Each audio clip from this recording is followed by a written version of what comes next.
जय श्री हरि भक्तों, आप सभी का स्वागत है हमारे प्रिय चैनल भक्ति अमृत रस में। आज हम लेकर आए हैं पवित्र वैशाख मास कथा अध्याय 22, जिसकी महिमा स्वयं भगवान श्री विष्णु ने बताई है। इस कथा को श्रद्धा और भक्ति के साथ सुनने मात्र से मनुष्य के सभी पाप नष्ट हो जाते हैं, घर में सुख समृद्धि आती है और भगवान श्री हरि विष्णु जी की विशेष कृपा प्राप्त होती है। तो आइए भक्ति भाव के साथ सुनते हैं वैशाख मास की पावन कथा अध्याय 22। पूजा विधि: प्रातः जल्दी उठकर स्नान करें और अपने घर के मंदिर में श्री हरि विष्णु व लक्ष्मी जी की प्रतिमा स्थापित करें। उनके आगे घी का दीपक व धूप अगरबत्ती करें और श्री हरि विष्णु जी को पीले फूल, फल, तुलसी पत्र इत्यादि अर्पित करें और ओम नमो भगवते वासुदेवाय मंत्र का जाप करें। वैशाख मास कथा अध्याय 22 का श्रद्धा पूर्वक पाठ श्रवण करें। अंत में भगवान श्री हरि विष्णु जी की आरती करें। कथा: मैथिल बोले, इस वैशाख मास में कौन सी तिथियां अत्यंत पुण्य कारक हैं और उन तिथियों में क्या क्या दान विशेष रूप से उत्तम हैं और संसार में किसने प्रख्यात की है, यह सब विस्तार पूर्वक कहिए। यह सुन के श्रुतदेव जी कहने लगे, वैशाख में मेष के सूर्य की 30 तिथियां बड़ी उत्तम हैं। एक एक तिथि में जो दान किया जाता है उसका कोटि गुना फल मिलता है। संपूर्ण तीर्थों के करने से जो फल मिलते हैं वे ही फल एक एक तिथि में दान, तप, होम, देव पूजन आदि कर्मों से प्राप्त होते हैं। कथा के सुनने से भी तत्काल मुक्ति मिलती है। रोग अथवा दरिद्रता से पीड़ित भी इस पुण्य कथा को श्रवण करके कृत्य हो जाता है। जो कोई बिना दान या बिना स्नान किए इन तिथियों को व्यतीत करता है वह गोघाती, कृतघ्न, पितृघाती और आत्मघाती होता है। जलाशय स्वाधीन है और देह भी स्वाधीन है। माधव भगवान मन द्वारा सेव्य हैं। यह काल सर्वगुण युक्त है। साधु दयावान होते हैं। ऐसे अवसर पर माधव का अवश्य सेवन करना चाहिए। दरिद्री, धनवान, लंगड़ा, अंधा, नपुंसक, विधवा, स्त्री, बालक, वृद्ध, युवा सभी को इस माधव मास का सेवन कर्तव्य है। वैशाख उक्त धर्म अत्यंत सुख से साधने योग्य है। वैशाख मास के आने पर इन सब शुभ धर्मों को करें। ऐसे समय को पा कौन यत्न नहीं करता, इससे शुभ और कुछ नहीं है। जो कोई नीच नर इस अति सुलभ धर्मों को नहीं करता उसको नरक सहज ही मिल जाता है, इसमें कोई संदेह नहीं। हे राजन, जैसे दही को मथ कर मक्खन अलग कर लेते हैं, ऐसे ही अब इस मास में से उस तिथि को निकाल कर बताता हूँ। चैत्र के महीने में जब मेष की संक्रांति हो, उसी समय पापों के नाश करने वाली अमावस्या कोटि गया करने के फल देती है।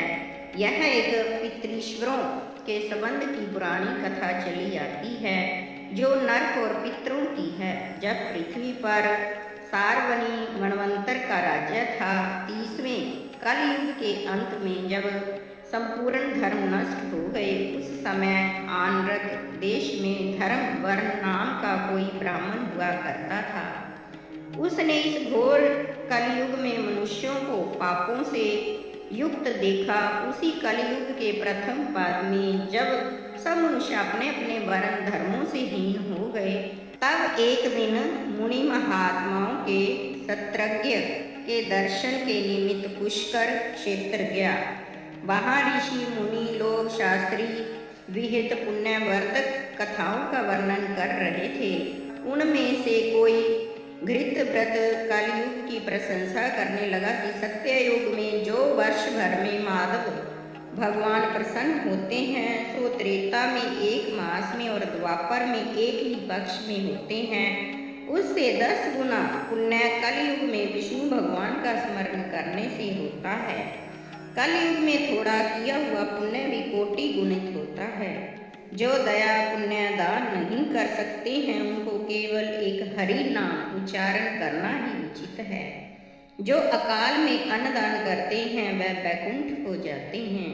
जब ये प्रसंग हो रहा था तो नारद मुनि एक हाथ से जीवा को पकड़ कर खूब हंसने लगे और उन्मत्त की तरह नाचने लगे। जब सभी लोग कहने लगे कि हे नारद कहो सही क्या बात है, तब बुद्धिमान नारद हंसते और नाचते हुए कहने लगे, नृत्य करते हुए भावितात्माओं ने जो संतोष पूर्वक कहा है उसी से हम सिद्ध हो गए हैं। निसंदेह यह कलयुग बड़ा पुण्य रूप आया है, यह सत्य ही है, इसमें संदेह नहीं है। यह बहुत ही थोड़े परिश्रम से सिद्ध हो जाता है। केशव भगवान क्लेश नाश करने वाले स्वर्ण मातर से ही प्रसन्न होते हैं। वो भी मैं तुमसे कहता हूँ, हे पुत्रों, शिशन और जीवा इन दो निग्रह करना बड़ा कठिन है। जिसके वश में ये दोनों वस्तु हैं वही जनार्दन के तुल्य हैं। अतएव कलयुग के आगमन में आप लोगों का ठहरना यहाँ उचित नहीं है। इस पखंड में भारत को छोड़कर सुखपूर्वक अन्यंतर जहाँ कहीं मन प्रसन्न हो विचरो। ऐसे व्रतधारी यह वचन सुन यज्ञ समाप्त कर शीघ्र ही सुखपूर्वक चले गए।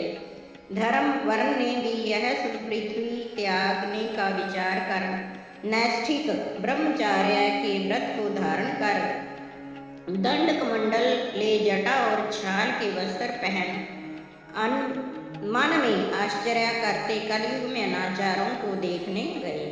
वहाँ क्या देखते हैं कि संपूर्ण मनुष्य जाति घोर पापों से मगन है। ब्राह्मण शूद्र और सन्यासी पाखंडी हो गए हैं। पत्नी पति से विरोध करती है, शिष्य अपने गुरु से द्रोह करता है, सेवक स्वामी की और पुत्र पिता को मारने को तैयार है। सब ब्राह्मण शूद्रवत हो गए हैं, वो बकरी के समान हो गई है। वेद कहानी मात्र है, वेद विहित कर्म साधारण हो गए हैं। भूत प्रेत पिशाच आदि साक्षात देवताओं का रूप धारण कर फल देते हैं तथा पापी मनुष्य श्रद्धा पूर्वक इनका ही पूजन करते हैं। संपूर्ण लोग कुकर्म में लगे हुए हैं और कुकर्म में ही अपने प्राण त्याग देते हैं, झूठी गवाही देते हैं, मन में सदा कपट रखते हैं। कलयुग मनुष्यों के मन में एक विचार है, वाणी में एक दूसरा है, कर्म कुछ और ही है। ऐसे सब की पाखंड विद्या ही राजभवन में प्रतिष्ठा पाती है। नृत्य गीत आदि कला राजाओं को प्रिय लगते हैं। उद्धम और नीच पूज्य हो गए हैं, उत्तम मनुष्य अधम हो गए हैं। कलयुग में वेद पाठी ब्राह्मण दरिद्री हो गए हैं। मनुष्य के हृदय में से विष्णु की भक्ति जाती रही। लोग अल्प आयु वाले प्राय पाखंडी निर्दयी और मूर्ख हैं। इस पर भी शूद्र तक धर्म का उपदेश करते हैं। जिसने जटा बढ़ा ली है वही तपस्वी है। संपूर्ण मनुष्य अल्पायु दयाहीन और शठ हो गए हैं। सभी धर्म उपदेशक बन गए हैं, सभी उत्साहहीन हैं। व्यर्थ ही पराई निंदा करके अपनी ही पूजा कराने की इच्छा करते हैं। अपने स्वामी को घर चले जाने पर निंदा करते हैं। इस कलयुग में भ्राता भगनी से और पिता पुत्री तक संगम करते हैं। सभी शूद्र और वेश्याओं में रत रहते हैं। साधु महात्माओं का अपमान करते हैं, बड़े बड़े पापियों का सत्कार करते हैं तथा साधुओं में एक भी दोष हो तो उसे दुराग्रह से प्रकट करते हैं। पापियों के दोषों को गुण समझ उनका वर्णन करते हैं और निर्गुणी लोग इस कलयुग में केवल दोष को ही ग्रहण करते हैं। जैसे स्तन में लगी हुई जोंक केवल रुधिर का ही पान करती है, सब औषधि प्रवाहहीन हो गई हैं। ऋतुओं में विपरीतता आ गई है। राज्य भर में घोर दुर्भिक्ष पड़ते हैं। कन्याओं से गर्भ की उत्पत्ति होती है। कलयुग में सब मनुष्य नर और नृतकों से प्रेम रखते हैं और वेद और वेदांत के ज्ञाता हैं। उन्हें मूढ़ लोग सेवक मानते हैं। ये मूढ़ सब आचार आदि से भ्रष्ट हैं। श्रद्धा आदि सब कर्म और वेद उक्त सब धर्म का परित्याग कर बैठे हैं। जिनकी जीवा पर कभी श्री हरि विष्णु जी का नाम नहीं आता, सदा श्रृंगार रस के गीत गाते हैं। जिन्होंने न विष्णु जी की सेवा की है, न ही शास्त्र की चर्चा और न ही योग की दीक्षा ली है, उनमें विचार का तो लेश मात्र भी नहीं है। न तीर्थ यात्रा करते हैं, न दान धर्म। कलयुग के मनुष्यों की ऐसी विचित्र दशा देखकर वर्ण धर्म भयभीत और चकित हो गया।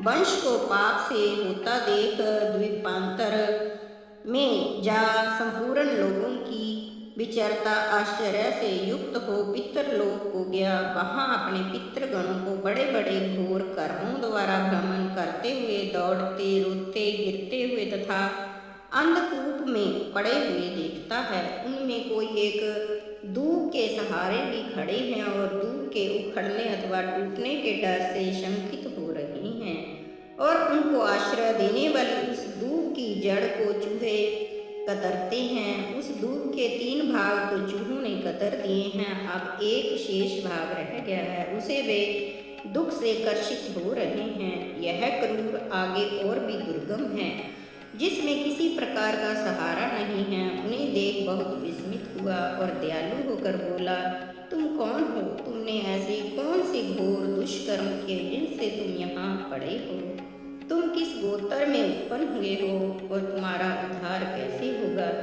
यह सब मेरे सामने कहो, तुम्हारा आज ही कल्याण हो जाएगा। उसके ऐसे वाक्य सुख दुख से व्याकुल पितृश्वर प्रसन्न हो धर्म और वेद को आगे करके दीन वाणी में कहने लगे, हम श्री वत्स गोत्री हैं, हमारे संतान नहीं हैं, इसलिए कोई हमारे पिंडदान और श्राद्ध आदि नहीं करते हैं। इससे हम यह दुख भोग रहे हैं। कलयुग में पापों के कारण हमारा वंश निसंतान हो गया। हमारा वंश पाप से अक्षीण है, जिससे हमारे लिए कोई पिंडदान देने वाला नहीं है। इसी से हम दुरात्मा अंधकूप में पड़े हैं। हमारे कुल में एक धर्म वर्ण ही बड़ा यशस्वी है, वह सबको छोड़ अकेला ही विचरता है। उसने गृहस्थी धारण नहीं की।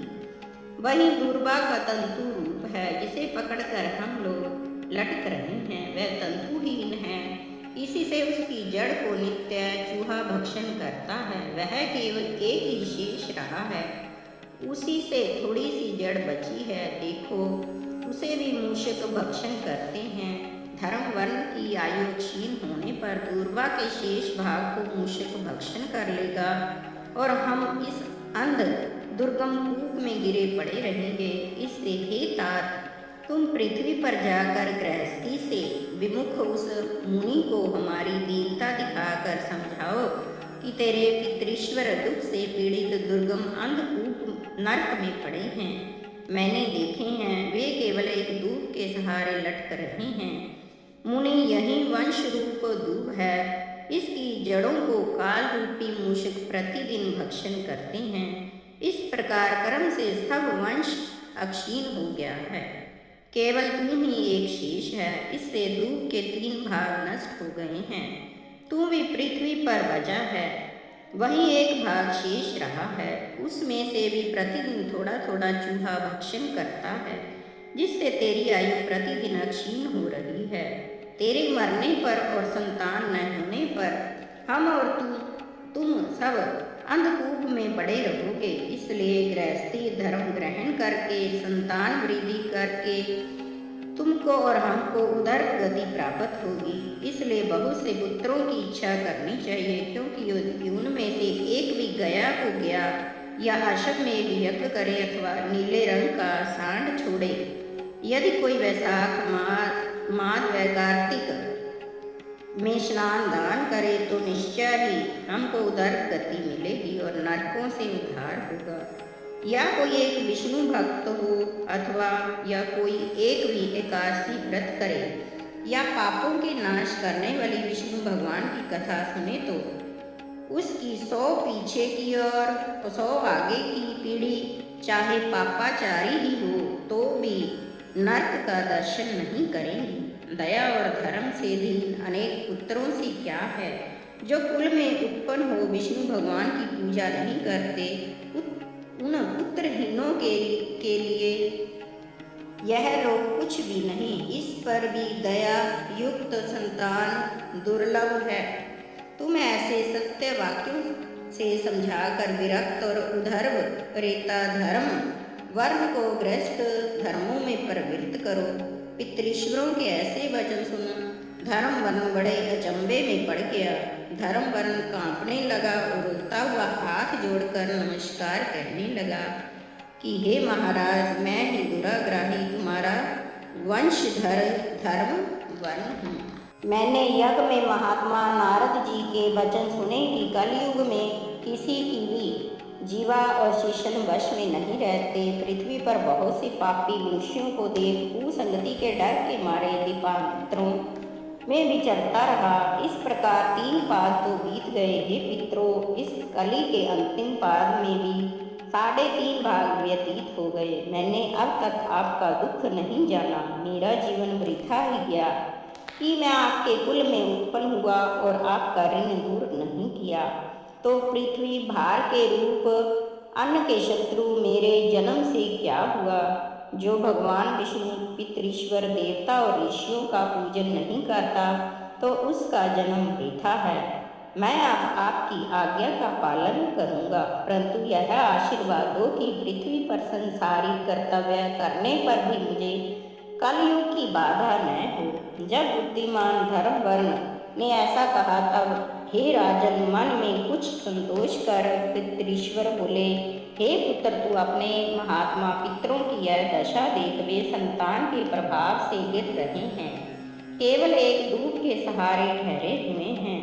अतः तू गृहस्थ धर्म में प्रवृत्त हो संतान उत्पन्न करके हमारा उद्धार कर। क्योंकि जो विष्णु भगवान की कथा में तत्पर है, जो रात दिन हरि स्मरण करते हैं तथा सदा चार में निरत है, उनको कलयुग बाधा नहीं देता। हे मानव, जिसके घर में शालिग्राम की मूर्ति अथवा महाभारत है, उसे कलयुग बाधा नहीं पहुंचाता। जिसके उदर में भगवान विष्णु का निवेदन किया हुआ अन्न और कान में तुलसी पत्र है, उसे कलयुग बाधा नहीं पहुंचाता।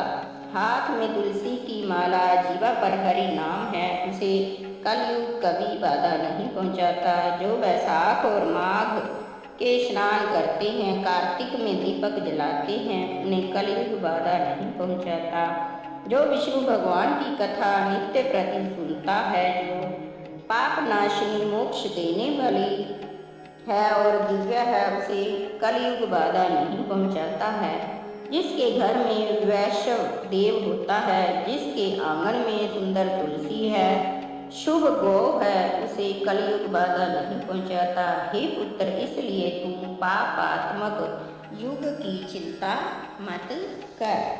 शीघ्र घर जा, यह माधव मास है। सबके उपकार के लिए मेष की संक्रांति के ये 30 तिथियां बड़ी उत्तम हैं।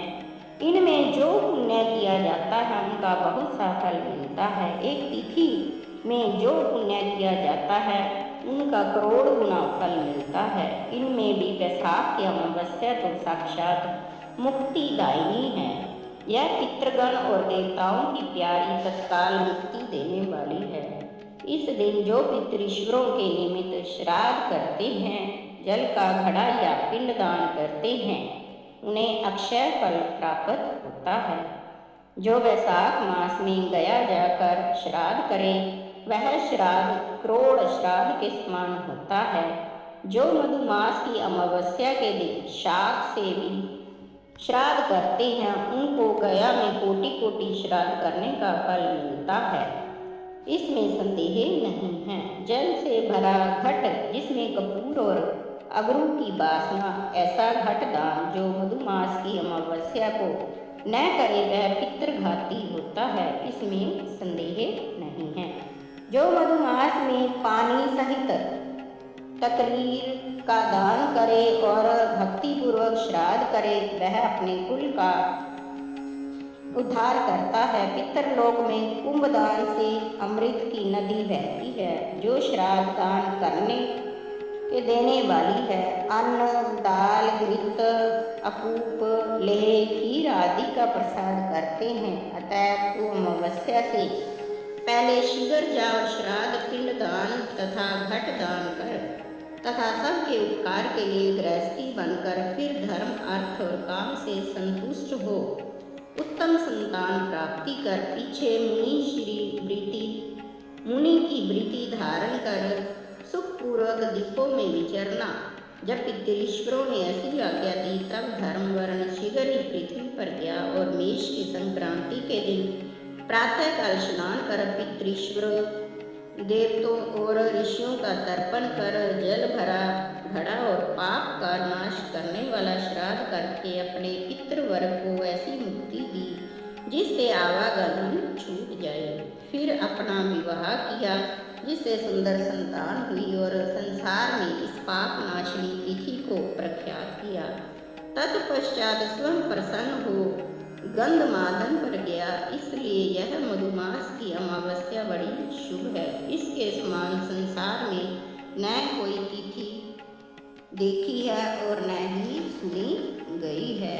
जय श्री हरि विष्णु जी। तो भक्तों, यदि आपको वैशाख मास कथा अध्याय 22 पसंद आई हो तो वीडियो को लाइक करें, शेयर करें और चैनल भक्ति अमृत रस को सब्सक्राइब जरूर करें। ऐसी ही पावन कथाएं, भजन और धार्मिक वीडियो देखने के लिए हमारे साथ जुड़े रहें।